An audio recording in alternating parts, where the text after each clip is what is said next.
कार्तिक पूर्णिमा डंगा भसाइले राजधानीवासी। कार्तिक उत्सव चलचंचल राजधानी। भिन्न भिन्न जलाशय लगी भक्तों भिड़। आज पवित्र दिन में डंगा भसाइबा लिंगराज क्षेत्र बिंदुसागर कूल श्रद्धालु भिड़ परिलक्षित होइछि।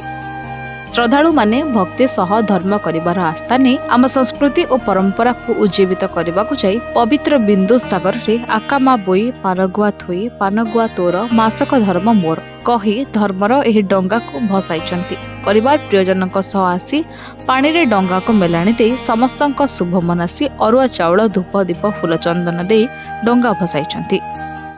मत तो बहुत खुशी लगुच। तो शुणी थी देखी नी फास्ट टाइम देखुच बिंदुसागर एत सब माने होची आगु माने एत सब लोक देखिक बेसी एक्साइटेड लगुच। लोक मानकर धर्म माने केते कम करछ सेटा तो जानि नी, किंतु समस्त को मन रे खुशी अछि सेटा बेसी खुशी लगुच देखिक।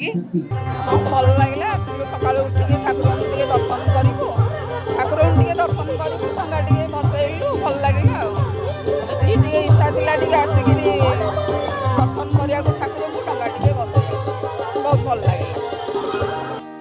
एथिसह दयानदी नयापल्ली पोखरी और भिन्न शिव मंदिर गुड़िकर श्रद्धालु समागम देखा मिली।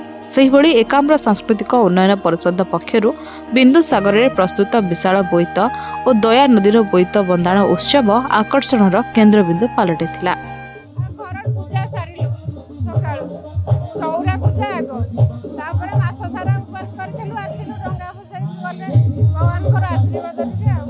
डंगा भसा को नहीं जलाशय गुड़िकर बेस भिड़ परिलक्षित होता बेले मनरे थिबा आस्था को नहीं राजधानीवासी डंगा भसाई खुशी होइछंती।